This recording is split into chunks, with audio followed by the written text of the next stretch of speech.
Bonjour à toutes et à tous, j'espère que vous allez tous super bien. En tout cas, moi c'est le cas. Aujourd'hui, on se retrouve pour une nouvelle vidéo de médecine. Donc j'espère que vous apprécierez et surtout que vous la regarderez un maximum de temps possible, car je juge et j'estime qu'elle est relativement importante, à savoir sur un symptôme digestif qui est anormal, mais qui doit donc alerter par la même occasion, mais d'origine souvent la plupart du temps bénigne, donc à savoir du sang dans les selles. Je vais un petit peu parler maintenant des idées répandues qui sont autour de ce symptôme, donc à savoir qu'il y en a qui vont minimiser ou maximiser le phénomène. Donc en minimisant, il y en a qui vont se dire c'est pas grave, c'est certainement des hémorroïdes ou même un côlon irritable. D'autres personnes qui vont en maximisant le tout vont être fortement inquiètes, stressées et vont craindre surtout un cancer ou une maladie également gravissime comme les MIS-C, et maladies inflammatoires chroniques de l'intestin.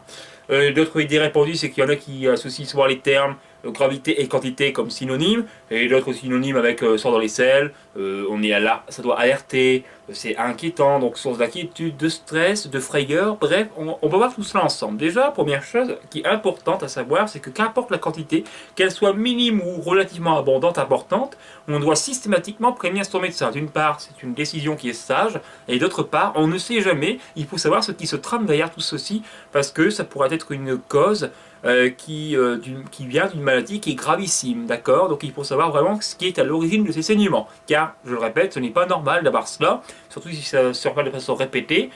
Donc connaître l'origine est très important afin de traiter justement la cause, car si on ne traite que les symptômes, évidemment ça ne va pas ça ne va pas être bénéfique, forcément, il faut vraiment traiter la cause, surtout si c'est une maladie qui est gravissime. Donc en premier temps, qu'est-ce qu'on fait? On a ces saignements, on va décrire la situation à son médecin. Donc consulter, c'est déjà une chose qui est très importante, et lui décrire la situation au médecin, et répondre à ses questions de façon précise, et claire, nette et précise.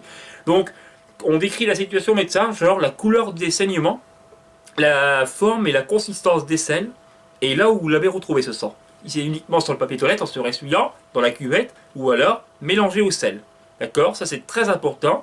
Et vous devrez également lui dire là si vous avez également des symptômes qui seraient éventuellement associés avec ce saignement. Genre des troubles abdominaux qui sont donc des douleurs abdominales ou un inconfort abdominal qui sont fortement sentis ou pas, ça dépendra de l'intensité. Si vous avez également eu des diarrhées associées à cela, ou alors des changements du transit intestinal qui surviennent de façon brutale, si soit trop lent, de la constipation, soit trop rapide, donc de la diarrhée. Tout cela, il faut vraiment lui décrire au médecin. Je sais que c'est un peu tabou d'évoquer ça, surtout en vidéo. Moi, je n'ai pas de honte à évoquer les selles, à en parler en vidéo sur YouTube. Pourquoi? Parce que les selles font partie intégrante de notre vie, tout simplement, de notre organisme. Et donc, il ne faut pas avoir honte de les évoquer. Surtout qu'elles sont un bon indicateur de notre état de santé.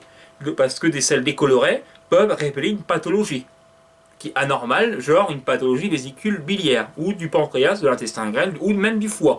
Mais aussi ça peut dépendre de l'alimentation, ces selles décolorées, attention. Et puis bien sûr du sang dans les selles, c'est un des symptômes donc au niveau des selles, et qui peut donc révéler, qui doit alerter, et comme ça moi on pousse les investigations plus loin. Voilà, donc ça prévient certaines maladies. En tout cas, leur évolution est valide. On a un peu de mal avec ce mot. Parce que plus une maladie est prise tôt, mieux elle sera traitée, et donc la guérison sera possible, surtout en cas de cancer. Ensuite, donc, les médecins vont certainement vous poser des questions du genre de votre hygiène de vie, votre mode de vie, ou encore de l'alimentation. Donc tout cela, vous devrez lui décrire. Et ensuite, eh bien, l'examen qu'il va vous faire, c'est un examen qui est avant tout clinique, donc physique. Et si c'est nécessaire, eh bien, il va vous faire prescrire donc un examen, soit un toucher rectal, ça peut être une anuscopie ou une rectoscopie. Respectivement, ça va explorer l'anus et le rectum.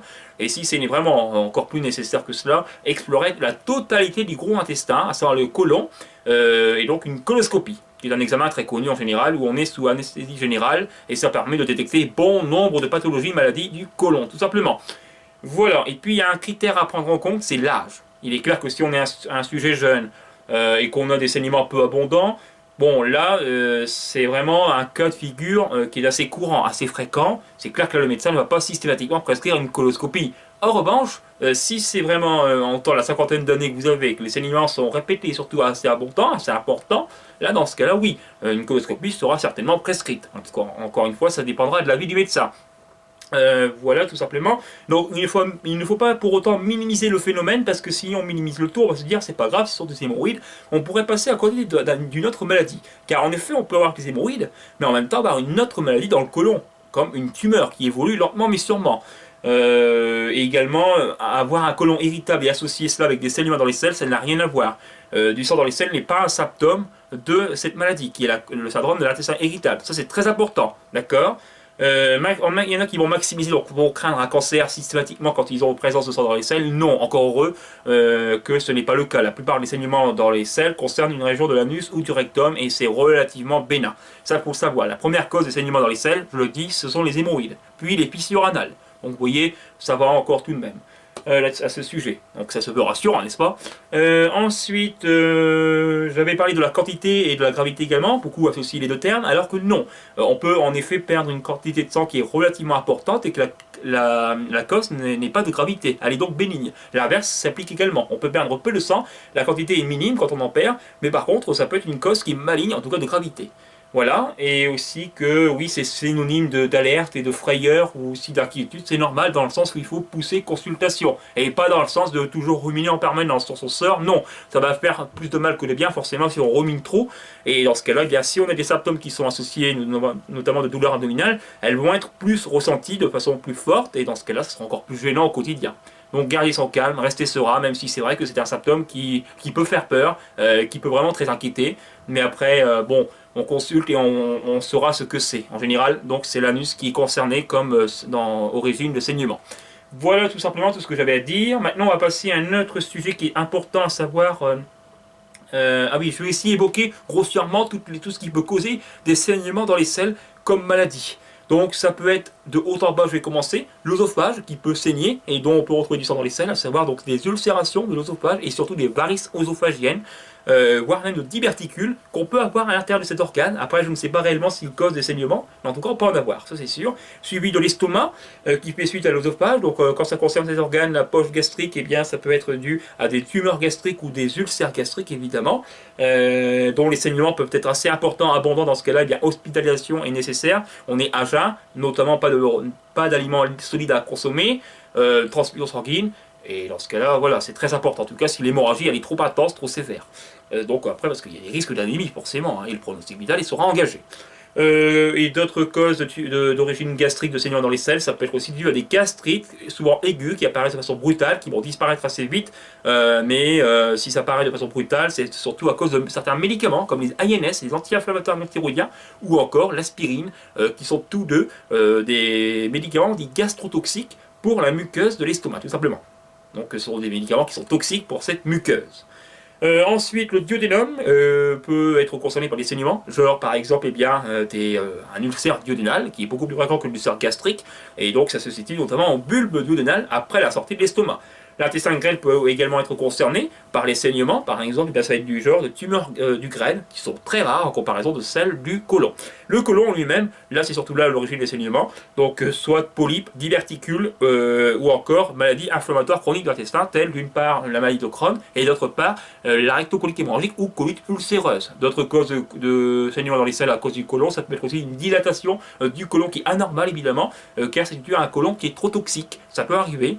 Des causes infectieuses et parasitaires également, telles l'amibiase, je crois, qui peuvent aussi causer des saignements dans les selles, ou encore bien sûr le cancer colorectal. On termine ensuite avec le rectum et l'anus. Donc dans le rectum, on peut retrouver des hémorroïdes qui sont internes, donc plus difficiles à diagnostiquer. Et d'autre part également, on peut avoir une inflammation de la muqueuse rectale uniquement au niveau du rectum. Donc c'est localisé cette inflammation, elle ne va pas s'étendre à d'autres parties du côlon. Souvent, c'est associé avec une autre partie du côlon qui est enflammée, à savoir le sigmoïde, qui est juste au-dessus du rectum. Dans ce cas-là, c'est une colite rectosigmoïdienne ou rectosigmoïdite, tout simplement. C'est surtout dû à la prise de INS, encore une fois, de ces médicaments-là, médicaments, en tout cas de cela, ça concerne des saignements rectales. Souvent, ça survient, tout comme les ulcères gastriques, ça survient de façon brutale, c'est aigu donc dans ce cas-là. Et enfin, pour terminer avec l'anus, les hémorroïdes, externes ou internes, les fissures anales et les fistules anales. Attention, fissures et fistules, c'est relativement différent. J'y viendrai un petit peu plus tard dans la description de ces maladies. Voilà ce que j'avais à dire. Maintenant, les examens, qu'est-ce que ça va être pour le médecin qui va vous prescrire? Donc, je l'ai dit, je crois que je l'ai dit au début de la vidéo, donc c'est un examen clinique avant tout. Après, ça peut être tout, hein. Ça dépendra. Si le médecin juge nécessaire d'aller plus loin, de pousser les investigations donc plus loin, dans ce cas-là, ça peut être une anuscopie, une rectoscopie ou une coloscopie, un toucher rectal. Donc, c'est un doigt qui ganté qui explore la région du rectum pour évaluer la sensibilité, mais surtout pour constater s'il n'y a pas des tuméfactions, donc des tumeurs qui seraient éventuellement probables et présentes au niveau de cette région du côlon. Ensuite, ça peut être d'autres examens comme l'IRM ou le scanner pour aider au diagnostic. Et enfin, le lavement baryté, c'est pour voir, ce sont des radios, il me semble aussi, des radiographies de l'abdomen, notamment de la paroi colique et rectale. Donc c'est pour évaluer cela aussi. C'est tout ce que j'avais à dire là-dessus, hein, il me semble. Ouais. Voilà, c'est tout ce qu'il y a en général comme examen que l'on explore. Mais la coloscopie, c'est vraiment l'examen de référence pour bon nombre de pathologies. Voilà. Maintenant, je vais parler de la couleur du sang et aussi là où il est situé, c'est très important car la couleur diffère selon différentes régions. La couleur peut être en effet rouge ou noire. Et oui, ça peut être le cas. Donc si c'est rouge vif, rouge clair, ça concerne essentiellement l'anus ou le rectum. Donc là, ce sont des rectoragies, ça concernera donc la partie la plus inférieure du tube digestif. En revanche, ça peut être aussi le côlon qui saigne, le sang sera donc un peu plus foncé, mélangé souvent au sel, et dans ce cas, ce sera des hématochésies. Ça veut dire qu'en fait, c'est une des régions du côlon qui a saigné. Et enfin, donc le terme hématochésie est un terme ancien qui est relativement peu utilisé maintenant, et ça a été remplacé avec le temps, il me semble, que par le terme rectoragie justement, qui a été étendu jusqu'au saignement de tout le tube digestif inférieur, qui comprend donc côlon, rectum et anus. Et enfin, le méléna, du saignement noir, et qui concerne surtout la région œsophagienne ou alors de l'estomac ou du duodénum, pardon. Et dans ce cas-là, oui, ce sera du sang noir qui a été en partie digéré par l'intestin grêle dû à l'oxydation de l'hémoglobine. L'hémoglobine, cette dernière, sert à la coloration, à transporter l'oxygène aux cellules, et aussi elle donne la couleur rouge aux globules rouges. Voilà, tout simplement. Tout ce que j'avais à dire, en tout cas, qui était très important. Donc la couleur du sang est très importante. Ça permet un premier diagnostic, le patient. Ça devra être supplémenté par l'avis d'un professionnel de santé, notamment le médecin traitant. Donc il faut donc consulter au-dessus. Hein. Ensuite, là où il est situé, c'est clair que quand on se ressuie et qu'on a un peu de sang, c'est surtout dû à une hémorroïde ou à des fissures anales. C'est très fréquent. Si le sang est plutôt mélangé au sel, à l'intérieur même, un peu au-dessus même, et bien dans ce cas-là, là, ça fait référence à une cause qui est plus profonde et donc ça concernera éventuellement le côlon. Le sang qui sera un peu plus rouge, couleur vin. Si le sang est noir, c'est difficile à reconnaître évidemment. Ce sera du sang qui est épais, qui est nauséabond et ça concernera une région du tube digestif supérieur que je viens d'évoquer, oesophage, duodénum, pardon, et l'estomac. Je n'ai pas parlé de deux autres examens, la fibroscopie oso-gastro-duodénale, qui permettent donc de détecter les anomalies au niveau de l'œsophage, de l'estomac et du duodénum, quand on a exploré tout le côlon et que ça s'est avéré normal et qu'il y a toujours des saignements. On va donc explorer d'autres parties de notre tube digestif pour voir si ce n'est pas là l'origine des saignements. Et aussi on peut explorer l'intestin grêle, pas par la coloscopie, en même temps il mesure 6 mètres de long, vous imaginez bien, mais par contre on peut l'explorer grâce à une capsule colomagère qui est munie d'une petite caméra, c'est tout minuscule, et qui permet donc de voir les parois à l'intérieur même de l'intestin grêle tout simplement. Ça s'appelle donc cet examen la vidéo capsule endoscopique, tout simplement. Voilà, la parenthèse est close sur les examens. Ensuite, là où il est situé, oui, ça j'en ai parlé, mais en tout cas, oui, en général, quand on se ressuie, et c'est uniquement sur le papier qu'on en retrouve, c'est surtout dû à une région anale, donc c'est vraiment pas profond. Et c'est l'inverse quand c'est plutôt au niveau des selles. Il y a aussi la couleur du sang, j'en ai pas parlé, mais du sang qui peut être invisible, donc qui passe inaperçu, à savoir du sang qui est occulte, on ne le voit pas, et dans ce cas-là, c'est une chose qui est assez inquiétante, et seuls les tests hémocultes permettent la détection de ce sang qui est invisible, justement. Le test hémoculte, je vous rappelle, c'est autour de la cinquantaine d'années qu'on peut le passer, c'est au choix de refuser ou d'accepter ce test, et qui permet donc de détecter du sang, présence de sang dans les selles, et qu'on ne verrait pas. La fiabilité de ce test est relativement importante, tout de même assez élevée. Par contre, des mois, il peut être positif alors qu'il n'y a rien, et l'inverse également. Donc il peut un peu se tromper ce test. Hein. Mais attention, beaucoup de personnes pensent que le test hémoculte autour de la cinquantaine d'années, on pense que c'est une coloscopie, je veux dire. Que ça, voilà. Mais non, ce n'est pas une coloscopie autour de la cinquantaine d'années, c'est le test hémoculte, hein, qui permet donc de voir le sang s'il y en a ou pas. Si ça s'avère également positif, dans ce cas-là, le médecin peut vous faire prescrire une coloscopie pour savoir ce qui a causé ces saignements que le test hémoculte aura trouvé, détecté, tout simplement. Voilà tout ce que j'avais à dire à ce sujet qui est très important. Maintenant, je vais passer à un petit peu aux organes que je vais évoquer tour à tour. Donc, je vais commencer de haut en bas, l'œsophage, qu'on ne verra pas ici, mais qui est derrière le cœur et qui est donc caché par cet organe. Également, il est entre les poumons. On a l'estomac qui est ici, la poche stomacale pour pas un langage plus soutenu. Et pour parler langage familier, c'est un sac. Et qui donc ici, et c'est un bac qui est rempli d'acide qui permet donc de détruire la majorité des bactéries qu'on a ingérées via les aliments et aussi de les fragmenter ces derniers et il stocke provisoirement les aliments. Ensuite, ça sort et ça entre dans le duodénum qui constitue la première partie de l'intestin grêle qui est ici. Donc, il y a l'intestin grêle, par contre, on ne voit pas sa première partie car elle est cachée. Donc, la deuxième partie, c'est le jejunum et troisième, l'iléum ou l'iléon de l'intestin grêle qui constitue cet organe qui est très long et qui permet l'absorption de tout ce que l'on mange. Donc, les éléments nutritifs passeront par voie sanguine et lymphatique et ça donnera du carburant à tous nos tissus, à toutes nos cellules, tout simplement. Donc, ça va absorber glucides, lipides et protéines et ainsi que vitamines et sels minéraux, tout ce genre de choses. Également, une certaine quantité de sel biliaire. Ça, ensuite, après, les matières continuent d'avancer vers le côlon, et qui est donc en marron au-dessus de l'intestin grêle et entre l'estomac aussi, en dessous de l'estomac. Le côlon en marron avec une lignée rosée qu'on voit en son centre, tout simplement. Alors, le côlon, il sert à quoi? Eh bien, c'est là surtout que l'origine des aliments. Hein. Le côlon est un organe qui est important mais qui n'est pas vital, tout comme l'estomac. Hein. Ce sont deux organes qui ne sont pas vitaux. Par contre, en revanche, ils demeurent très importants. L'intestin grêle, lui, en revanche, oui, il est vital. On ne peut pas vivre sans. On peut enlever des bouts de l'intestin grêle de façon considérable, mais pas tout totalement. Le côlon, par contre, on peut vivre sans, car on peut effectivement avoir une colectomie totale, une ablation totalement du côlon, et malgré ça, on continue à vivre. Hein. Certains, en tout cas, certaines personnes continuent à vivre tout de même. Alors le côlon, il a plusieurs fonctions. Enfin, vous savez très bien, il stocke, forme les sels de par leur passage dans ce tuyau, mais qui n'est pas qu'un simple tuyau, et ensuite il les évacue via l'anus, qui s'ouvre. Via les ondes péristaltiques, ça sert donc, ces ondes de contraction sont automatiques, donc on n'y pense pas, ça se fait indépendamment de votre volonté tout simplement, et les ondes péristaltiques sont présentes du pharynx jusqu'au rectum, d'accord? Et elles servent à faire avancer ces ondes, les matières qui sont à l'intérieur de notre tube digestif.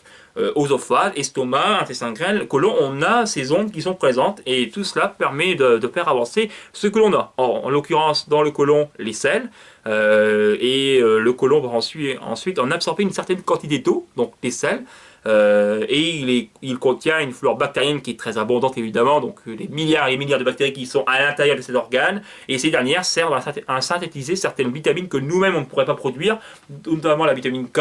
Donc les carences en vitamine K sont relativement rares tout de même, hein, en raison de ce fait, et aussi certaines vitamines du groupe B notamment, voilà.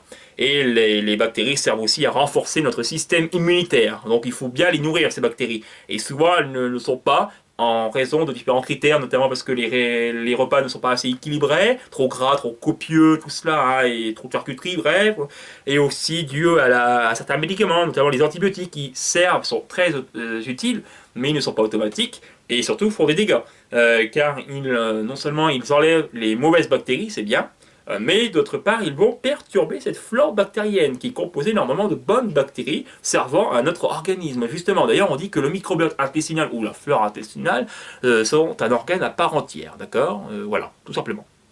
Ensuite, je vais parler des différentes parties qui le constituent. Premier temps, on a le sécom, une sorte de poche qui évite tous les reflux en arrière vers l'intestin grêle forcément. Normalement, là, c'est l'appendice, mais elle n'est pas présente. L'appendice iléosécale qui peut donc s'infecter et donc s'enflammer par la même occasion, donc une appendicite, tout simplement. Et l'appendicite elle-même peut se compliquer via une perforation, évidemment, de ce petit doigt en quelque sorte, hein. Et quand c'est perforé, ça peut se répandre au niveau de la cavité abdominale, à savoir le péritoine, et si ce dernier est touché, c'est donc une péritonite, et donc le pronostic vital est forcément engagé.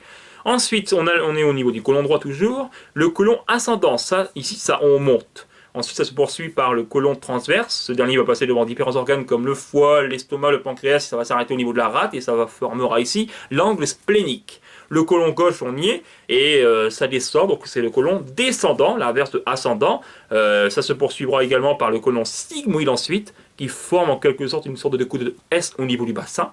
Et ça se termine par le rectum, qui est un réservoir provisoire qui contient les selles jusqu'à leur évacuation par l'anus. Le rectum envoie donc des signaux nerveux au cerveau pour dire là je suis pas, il faut me vider. Et le cerveau va répliquer via d'autres signaux nerveux pour dire, pour ordonner à l'anus de s'ouvrir, via la volonté, ça se fait évidemment.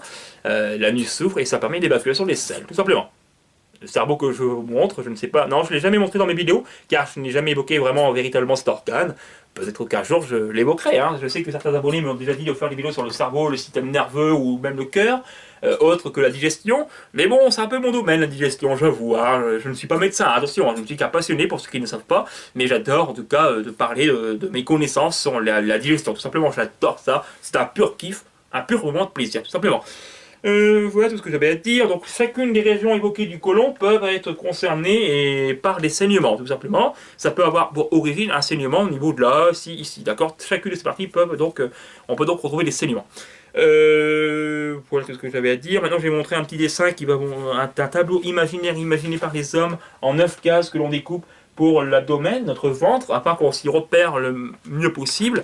Donc, l'estomac, il est dans l'hypogondre gauche par exemple et dans l'épigastre, qui sont deux régions, deux cases, un tableau imaginaire que je vous présente ici via ce dessin. Certains de mes abonnés le savent déjà, l'ont déjà vu ce dessin qui est très important car c'est l'un de ceux que j'ai le mieux fait, j'avoue. Et donc ce tableau a pour synonyme des quadrants abdominaux, ça s'appelle ainsi. Donc on va voir ici qu'on a l'épigastre, regardez bien, au milieu la case, et entre l'épigastre on a de chaque côté respectivement l'hypogondre gauche et l'hypogondre droit. C'est pour se repérer au niveau des organes. Ensuite on a l'ombilical au milieu, suivi ensuite de flanc gauche et respectivement aussi flanc droit. En dessous, on a l'hypogastre, là où ça contient la vessie, et il y a la fosse iliaque gauche et la fosse iliaque droite, là où on voit l'appendice. Je ne sais pas si vous la constaterez bien l'appendice, mais elle est ici, en marron, ici, que j'ai colorié là pour vous. Regardez bien. Voilà. Et donc, ce tableau-là est très utile pour savoir au niveau des douleurs, notamment là où ça se situe. Mais attention, ça peut jouer des tours. On peut avoir des douleurs qui concernent le poumon et ça peut se refléter au niveau de l'abdomen. Donc quand on a mal au niveau de l'abdomen, on va se dire c'est une douleur intestinale notamment, et on ne va pas penser à une douleur du poumon. Vous avez vu que ça peut jouer des tours. Et dans ce cas-là, on appelle ça une douleur référée. C'est également présent en cas d'appendicite, par exemple. Certaines personnes vous font vomir, vont ressentir des troubles gastriques, et alors que ce n'est pas l'estomac qui est réellement concerné, mais c'est l'appendice qui est enflammé justement. Et donc là aussi, c'est une douleur en quelque sorte référée. Vous voyez que c'est un peu vicieux à ce niveau-là. Hein. Voilà, voilà. Maintenant, je vais parler en détail des maladies qui occasionnent des saignements dans les selles. J'avais évoqué donc de haut en bas notre tube digestif. Et je vais, je pense, non, je vais commencer par le bas et les causes les plus fréquentes, donc à savoir l'anus. Alors, on va voir les troubles, les différents troubles anals que l'on peut avoir. Regardez bien, il y a ce dessin que j'ai fait de ma main, donc j'espère que vous l'apprécierez. Donc là, qu'est-ce que l'on a? Eh bien, les hémorroïdes, qu'elles soient internes ou externes, on voit bien les deux cas de figure. Externes, elles dépassent au niveau de l'anus, et internes, elles sont plus localisées au niveau du rectum, à l'intérieur, donc de notre tube digestif en quelque sorte. Alors, les hémorroïdes, c'est quoi? Ce sont des paquets hémorroïdaires, donc des paquets de veines qui sont dilatés en raison de différents critères, notamment à cause de la constipation qui elle-même, à son tour, va exercer une pression, et cette pression accumulée de façon répétée, notamment dans le temps, va occasionner une dilatation des veines, tout simplement, et lorsqu'elles sont dilatées, ça peut occasionner des saignements dans les selles, à cause justement de selles trop rugueuses, trop dures, tout simplement. Voilà, donc une constipation peut occasionner indirectement des saignements, à cause notamment de varices. Voilà, tout simplement. On peut également appeler les hémorroïdes de boule, en quelque sorte. Hein. Elles sont assez dures, tout simplement. Bon, voilà, tout ce que j'avais à dire au niveau des hémorroïdes. Ensuite, deuxième cause, après les hémorroïdes, ce sont les fissures anales, que je vais vous montrer. C'est quoi? En quelque sorte, ce sont des plaies qui sont au niveau de l'anus. Tout simplement des petites plaies, ouais, des petites lésions, hein, tout simplement, qui sont vraiment pas graves du tout. Quelquefois, on peut ressentir des écoulements purulents, notamment en cas de dévécation, etc. Hein, voilà. Vous voyez bien ici au niveau, mettez sur pause pour mieux apercevoir ces dessins qui sont relativement importants, d'accord, pour illustrer mes propos, ça sera plus compréhensible en tout cas pour vous. Donc les fissures anales c'est cela, et ensuite fistule anale c'est quoi? C'est l'apparition d'un conduit entre le canal anal et la peau, tout simplement. En fait le mot fistule c'est une connexion entre deux organes, deux conduits en quelque sorte, tout simplement. Donc là oui, en l'occurrence le canal anal est abouché avec la peau, et ça peut donc occasionner des douleurs et aussi des saignements dans les selles, oui, et parce que ça peut traverser le sphincter anal. Sphincter, c'est synonyme de porte, en tout cas pour moi, pour faire le langage familier, et pour pas le langage plus soutenu tout de même, c'est un orifice musculaire, tout simplement. Voilà. Les abcès anales aussi, on peut en avoir, c'est au niveau des glandes anales, tout comme les fistules anales, c'est souvent d'origine infectieuse que l'on a cela, les fistules anales et aussi les abcès, tout simplement. Et les abcès sont dans les glandes anales, tout simplement. Voilà tout ce qui peut occasionner des saignements et quand ça concerne l'anus. On va remonter un petit peu plus haut cette fois-ci, à savoir le rectum. Donc oui, on peut avoir deux maladies du rectum, à savoir donc d'une part les hémorroïdes internes, c'est assez fréquent, donc elles sont à l'intérieur et le diagnostic sera plus difficile évidemment. Et d'autre part, on a les inflammations de la muqueuse rectale, à savoir à cause notamment de anti-inflammatoires non stéroïdiens quand on en prend. Eh bien, ça peut occasionner des saignements du rectum à cause de cette inflammation justement, qui est souvent aiguë, brutale, tout simplement, et localisée au rectum. Quelquefois, ça peut s'étendre, donc c'est une colite à ce moment-là, une colite recto-sigmoïdite. Donc ça veut dire qu'en fait, eh bien, ça concerne à la fois le rectum et un peu plus haut le côlon sigmoïde. Ça peut être une colite qui est plus étendue, à savoir une colite dans tout le côlon gauche, du rectum jusqu'au côlon gauche. Et il me semble que c'est une colite qui est assez répandue, mais c'est un autre terme, il me semble, hein. Ensuite, ça peut concerner du rectum jusqu'au côlon transverse. C'est une colite dite étendue. Et quand ça concerne tout le rectum et le côlon, c'est une colite totale. Et ça peut aussi occasionner donc des saignements dans les selles. Voilà tout ce que j'avais à dire à ce sujet. Maintenant, je vais passer au niveau du côlon et des différentes maladies qui peuvent le concerner. Donc oui, par exemple, les diverticules qui sont une cause fréquente, pas une cause fréquente de saignement, non, mais en tout cas, ils sont assez fréquents autour de la cinquantaine d'années, notamment, ça a tendance à augmenter leur apparition avec l'âge, et souvent, ils ne causent aucun souci. Ils ne vont pas se manifester, tout simplement. Ils vont être présents sur la muqueuse colique, mais ils ne vont pas gêner au patient, tout simplement. Et ils seront découverts de façon fortuite à l'aide d'un examen médical comme la coloscopie, tout simplement, qui permet leur détection. Donc la diverticule, c'est quoi, pour faire simple? C'est une petite CI, une sorte de hernie, une petite poche, qui est au niveau de la muqueuse du côlon, de la paroi colique. En général, ils apparaissent à cause d'antécédents de constipation, notamment en raison de la pression, encore une fois, exercée. Ces petites CI peuvent apparaître et ils ne vont pas occasionner donc, de gêne ni de douleur, rien du tout, hein. Donc c'est vraiment bénin et ça ne dégénère pas vers un cancer. Par contre, ils peuvent se compliquer. Et c'est là justement que ça se complique. Car les diverticules, en quelque sorte, ça c'est mon doigt, d'accord? Ici. Pour bien vous faire comprendre le mécanisme. Ça, c'est mon doigt. Imaginez, des selles passent et se retrouvent piégées à l'intérieur. Elles se logent dedans et ça va s'infecter et créer donc par la même occasion une inflammation. C'est donc une diverticulite cette fois-ci. Et dans ce cas-là, eh bien, il faudra subir une ablation de ce diverticule, forcément, hein. Et aussi, parfois, ça peut nécessiter une intervention chirurgicale où on enlève un bout de côlon pour une diverticulite. C'est assez rare, mais sinon, c'est un traitement médicamenteux qui permet cela de guérir, notamment. Donc, il faut vraiment faire attention car les diverticules peuvent se compliquer. Et donc, justement, c'est là où ça se complique au niveau des. Donc, ça peut occasionner des saignements dans les selles à cause d'une diverticulite, justement. D'accord? Voilà, tout simplement. Tout ce que j'avais dit au niveau des diverticules, en tout cas, c'est relativement simple à comprendre. On peut aussi avoir les diverticules dans l'estomac, l'œsophage, l'intestin grêle. L'œsophage, c'est sûr que oui. Après, les autres, je ne sais pas. Pour l'estomac, il me semble. Mais si, certainement. Ensuite, on continue avec les polypes. Alors, eux, ils peuvent être présents dans tout le tube digestif, même dans les voies, les cordes vocales, le nez, on peut en avoir. Mais alors, on va parler des polypes du côlon, tout simplement, car c'est à cause d'eux que la majorité des cancers colorectaux naissent, justement. 80% à peu près des cas de cancers colorectaux naissent à partir de ces polypes. C'est quoi? Ce n'est pas un cancer, un polype. En tout cas, ne l'est pas systématiquement, mais peut le devenir, car c'est une excroissance bénigne au départ et qui peut dégénérer éventuellement vers un cancer 5 à 10 ans plus tard, tout simplement. Donc, d'où l'intérêt de les détecter non seulement, et surtout de les retirer. On les retire systématiquement après leur détection. Comment on fait pour les avoir? Pour avoir une apparition d'un polype, ça dépend. Les polypes peuvent apparaître et qu'on ne sait même pas qu'on en a. Et ils peuvent occasionner des saignements, ces polypes, forcément, puisque c'est une tumeur, évidemment, qui est composée de vaisseaux sanguins. Et quand les selles passent, au contact de la selle, eh bien, ça peut saigner, tout simplement, de façon abondante ou pas, ça dépendra en tout cas au niveau de la gravité. Attention, par contre, des saignements de polypes, on peut saigner un polype alors qu'il est toujours bénin, qu'il n'a pas dégénéré vers un cancer. L'inverse s'applique aussi. On peut saigner un polype alors qu'il a dégénéré. Tout simplement. Un polype, oui, donc quand on le détecte, c'est grâce à une coloscopie, encore une fois, je vous l'ai dit, c'est un examen de référence pour les maladies du côlon. Quand on détecte un polype, on le retire directement par voie endoscopique, s'ils sont de faible volume. En revanche, quand ils sont de plus gros volume, et dans ce cas-là, on va subir une intervention chirurgicale qui consiste à enlever ce polype, justement l'ablation d'un polype. On peut aussi avoir plusieurs polypes dans le côlon, mais c'est assez rare. Normalement, on n'en a qu'un souvent. Si on en a plusieurs, c'est pas forcément. Voilà, mais on peut aussi en avoir une centaine de polypes dans notre côlon. Dans ce cas, ce n'est pas normal. L'origine est surtout génétique, héréditaire, tout cela familial. Une prédisposition familiale, donc c'est la polypose, tout simplement. Et dans ce cas-là, c'est pour ça qu'on en a une centaine. Mais c'est vraiment rarissime, tout simplement. Et cela, ça peut nécessiter des ablations de côlon, évidemment. Quand on a une colectomie qui est partielle, ça veut dire qu'en fait une ablation partiellement du côlon, on va relier les parties restantes, évidemment, tout simplement.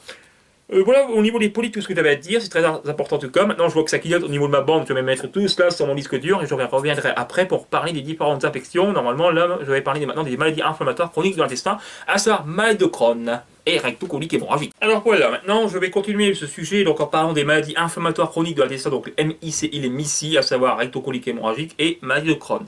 Alors, c'est assez difficile de faire la part des choses entre ces maladies-là, parce que, pour les différencier notamment, mais il y a une différence assez notable, c'est que en cas de rectocolique hémorragique, eh bien, ça n'affecte que le côlon, souvent dans sa totalité, et le rectum n'y échappe pas. Hein, je l'ai mis là ici, le côlon. Hein. Voilà, donc en cas de rectocolique hémorragique, ça ne va concerner que le rectum et tout le côlon.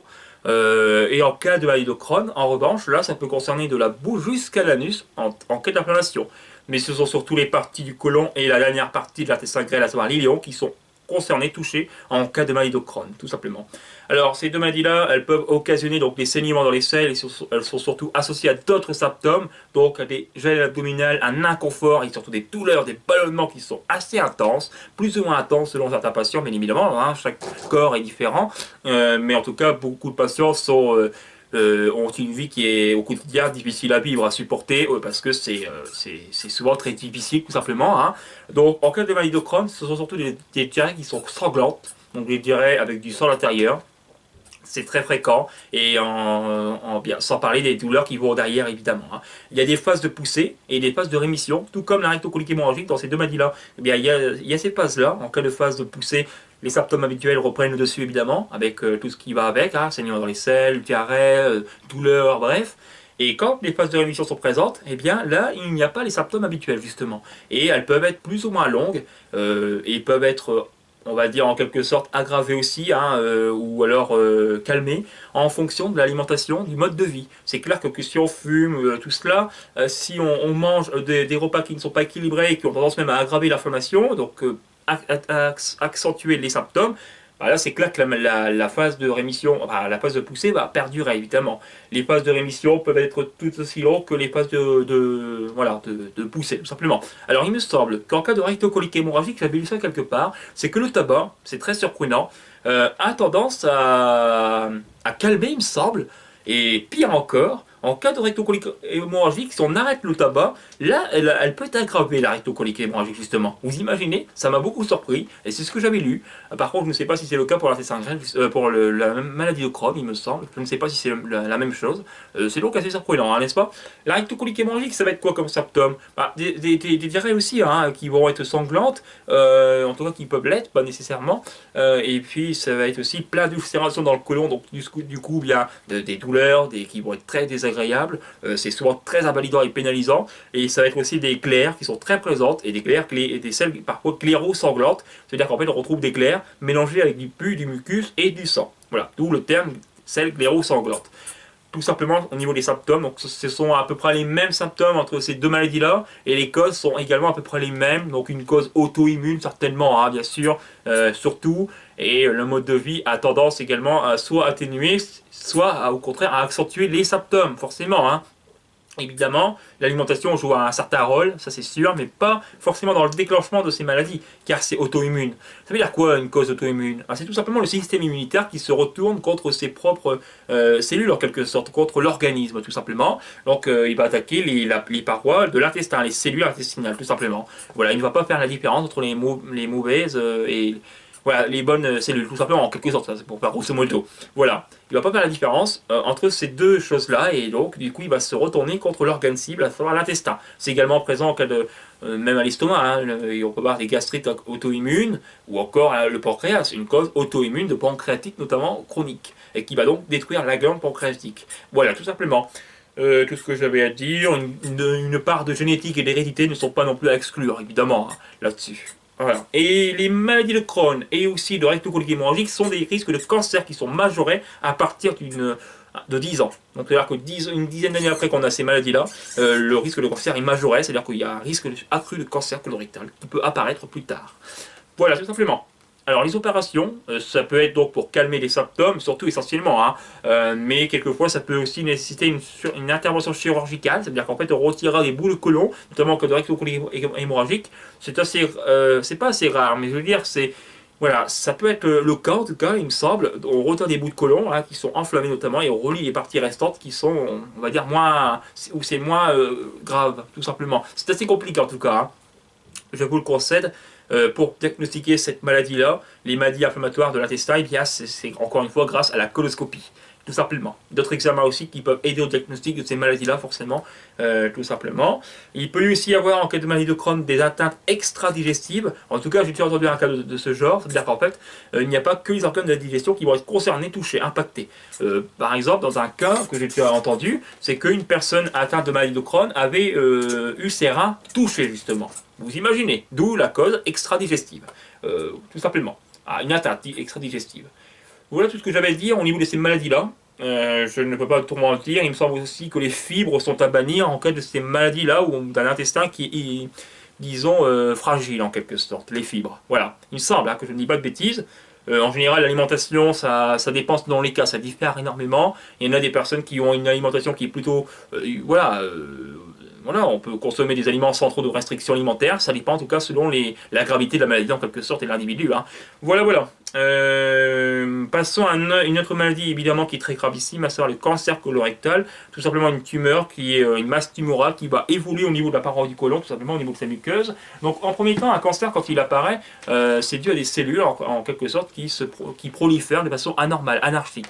Dans ce cas-là, eh bien, il va y avoir une masse tumorale qui est localisée au début et qui va prendre du volume et qui peut donc éventuellement s'étendre à d'autres tissus, à d'autres parties de notre organisme, à savoir eh bien d'autres organes, notamment quand le cancer est au niveau du côlon, ça va toucher les organes environnants, et puis après ça va partir dans les circulations lymphatiques et sanguines, surtout lymphatique, hein. Il va passer par cette voie-là, et donc s'étendre et métastaser ailleurs, notamment au foie. Les cancers colorectaux ont pour métastase essentiellement le foie, les poumons, après bon, c'est le cerveau, les organes vitaux, les reins et les os surtout. Désolé pour la petite coupure, mais évidemment, encore un autre problème de la caméra avec la batterie, tout simplement. Je vais vous montrer le dessin parce que j'ai mis la partie restante de ma vidéo sur disque dur et je viens d'apercevoir que le dessin que je vous ai montré, que j'avais illustré de ma main, là, au niveau des différents stades de cancer colorectaux, eh bien, j'ai remarqué qu'il était trop clair, tout simplement à cause de la lumière, on ne voyait pas assez bien. Donc là, j'espère que vous l'apercevrez mieux, car j'ai obscurci davantage la caméra, tout simplement, à part que vous aperceviez mieux ce dessin. Donc, premier stade, regardez bien, second, hein, troisième et quatrième. Donc on remarque parfaitement bien que avec le temps ça prend du volume, d'où l'intérêt donc de dépister tôt le cancer, surtout le cancer colorectal, car plus il est pris tôt, mieux il sera soigné et donc la guérison sera plus longue. Il me semble que ça peut concerner 90% du temps, et bien c'est une guérison en cas de cancer colorectal lorsqu'il est pris à des stades très précoces. En revanche, plus il augmente au niveau des stades, plus forcément la guérison s'assombrit. Hélas. Donc il faut vraiment, d'où l'intérêt de dépister le cancer le plus tôt possible, tout simplement. Alors quelles sont les causes de cancer colorectaux? Il y en a plusieurs, elles sont multiples, essentiellement de l'alimentation et du mode de vie. Une part d'hérédité aussi aurait un certain rôle, mais surtout l'alimentation, j'ai envie de dire, parce que tout ce qui est charcuterie, viande grillée, tout cela, ça augmente les risques de cancer, parce que c'est cancérigène en quelque sorte. Les viandes grillées, plus on en fait griller, oui, plus ça devient cancérigène au niveau des substances qui sont libérées. Donc c'est nocif pour le côlon, tout simplement. À terme, bien, un cancer peut apparaître. Alors attention, relativisons, un cancer n'apparaît pas en une seule cause. C'est multifactoriel comme cause. Donc ce sont des causes qui sont multiples, mais qui sont rassemblées ensemble en même temps. Genre, on fume, dans notre vie, on fume, de façon très régulière, hélas. Et en plus de cela, on boit de l'alcool régulièrement. Et en plus, on ajoute à cela l'obésité ou la sédentarité, voire les deux. Et en plus de cela, alors là, un cocktail explosif, à savoir des repas qui ne sont pas équilibrés, notamment trop gras, trop copieux, voire trop sucrés, tout cela. Dans ce cas-là, les risques de cancer colorectal sont majorés, effectivement. En plus de cela, si on a une maladie d'inflammation chronique d'intestin, alors là, c'est vrai que les risques sont vraiment multipliés par plusieurs chiffres, tout simplement. Donc voilà, les causes sont surtout multifactorielles et ce n'est pas une seule cause que le cancer va apparaître, encore heureux. Hélas, quelquefois, oui, il apparaît, alors qu'on a une hygiène de vie qui est presque parfaite, c'est vrai, excellente. Ça peut être le cas également, hein. C'est vraiment très variable, hélas, à ce niveau-là. Voilà. C'est vrai qu'on peut penser que c'est injuste, et vous auriez bien raison de le penser. Hein. je partagerai également ce point de vue. Alors après les causes que j'ai citées, donc le diagnostic d'un cancer colorectal, c'est essentiellement la coloscopie, tout cela qui va donc détecter la tumeur, et puis aussi prélever les biopsies pour savoir si c'est ou non cancéreux. Bon, quand ça l'est, forcément, après on suivi des traitements, des traitements pour enlever une résection donc, de cette tumeur. Tout dépend en tout cas de l'étendue du cancer. Hein. C'est clair que plus les tôt, plus les traitements seront rapides et seront également efficaces. Dans ce cas-là, eh bien, on retire la tumeur. Quelquefois, on doit retirer une partie du côlon, c'est donc une colectomie partielle, et quelquefois, elle peut être totale, d'où une colectomie totale, et dans ce cas-là, on n'a plus de côlon. C'est vraiment très invalidant sur tout départ, dans la vie de ces patients, parce qu'en fait, eh bien, ils iront nettement plus souvent à la salle, puisqu'il n'y a plus de côlon, d'une part, et d'autre part, les salles seront très liquides, parce que le côlon ne sera plus là pour les former, en quelque sorte. C'est tout à fait normal, et c'est surtout très difficile à vivre, je dois bien le concevoir, évidemment, quand on n'a plus de côlon. Mais c'est rarissime tout de même, ce sont des cas qui sont vraiment très extrêmes. Mais c'est vrai qu'une colectomie partielle peut se produire en cas de cancer colorectal. Ça, c'est vrai.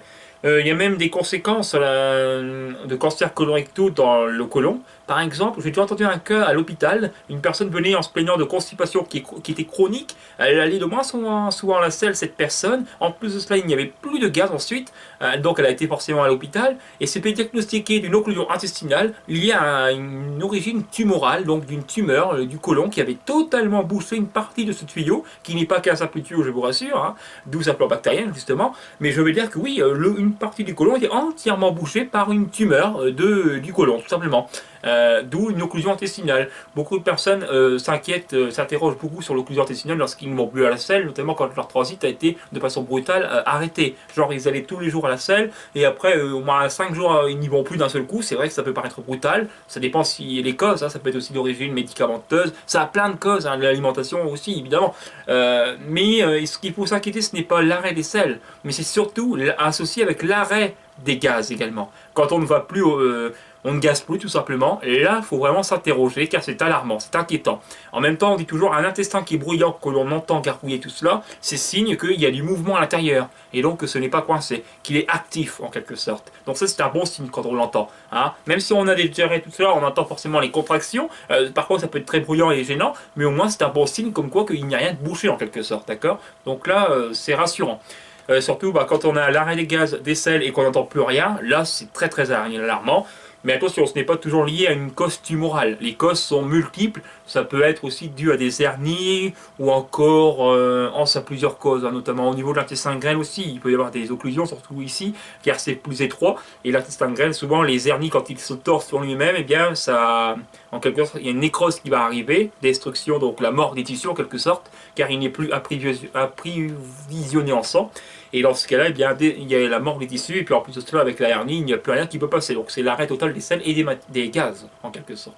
On peut même avoir des vomissements fécaloïdes quand c'est l'intestin grêle et qu'il est situé proche de l'estomac, cette occlusion est située proche de la région de l'estomac, eh bien on peut avoir des vomissements fécaloïdes, donc c'est vraiment très alarmant. En général, c'est aussi avec l'âge et les interventions que l'on a eues au cours de la vie. Notamment, si on a une intervention et qu'on est âgé, notamment, eh bien l'intestin peut se replier sur lui-même en quelque sorte. Donc voilà d'où les causes de occlusion intestinale. Et après, elles sont multiples, ça peut être d'origine motrice, tout cela, je veux dire mécanique, ça dépend en tout cas, ça diffère bien évidemment. Voilà tout ce que je vais dire. En tout cas, le cancer colorectal se traite de mieux en mieux aujourd'hui. Bien sûr, il faut qu'il ait pris tôt. Et on remarque que dans les pays industrialisés et développés, il a nettement augmenté.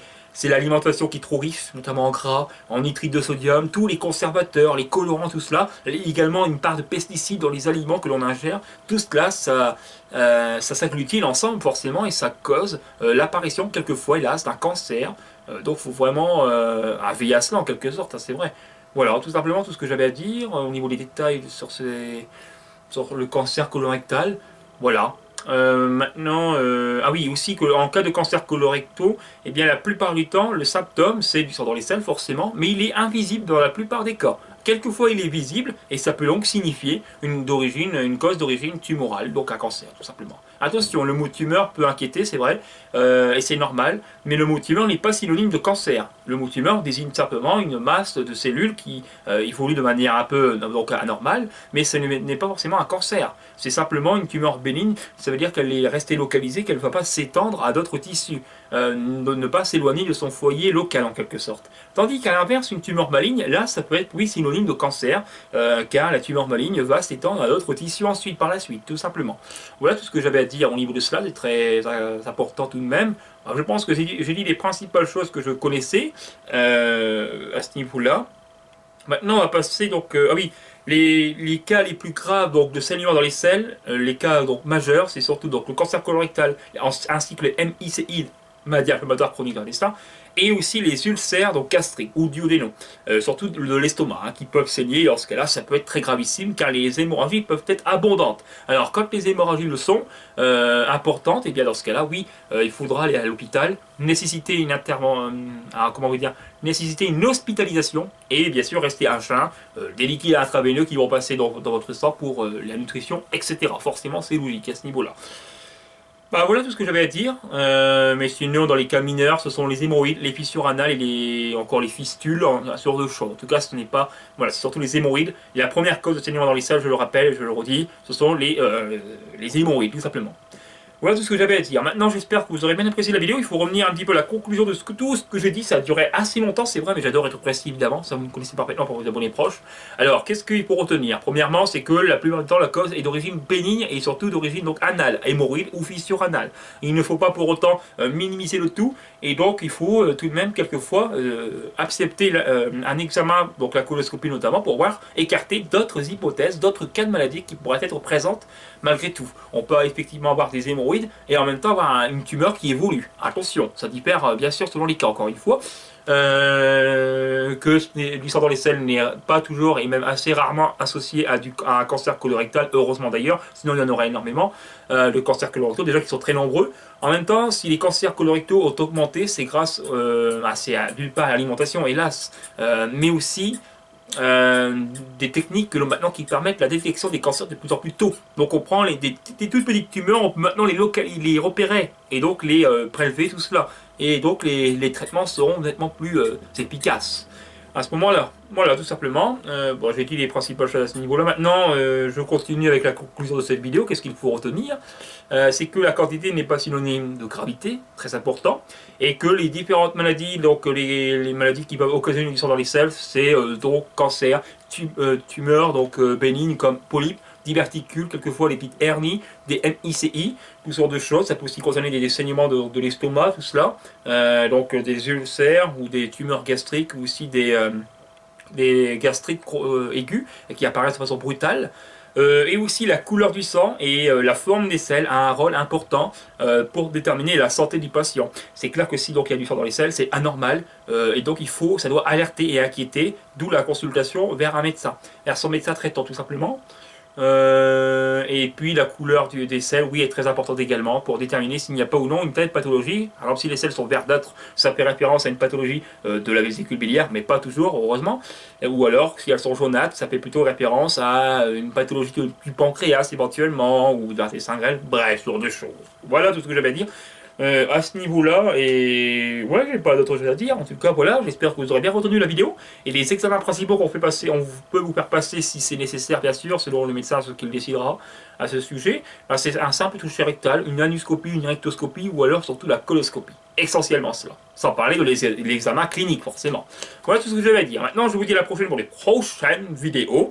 Et surtout, n'hésitez pas à me suivre, d'aller voir dans ma playlist sur ma chaîne YouTube que j'ai rangée précieusement et soigneusement. Donc, un tas de vidéos dans cette playlist intitulée Vidéos de médecine. Et vous trouverez tout ce que j'ai pu faire comme vidéo sur ce concept, à savoir une vidéo sur le pancréas, une sur le cœur, une sur l'estomac, etc. Franchement, j'ai fait pas mal de sujets sur YouTube maintenant. Et j'espère que vous aurez trouvé et jugé cette vidéo utile. Si c'est le cas, eh bien, pourquoi ne pas la partager? Ça me ferait énormément plaisir. Quant à moi, je vous dis à la prochaine pour de prochaines vidéos.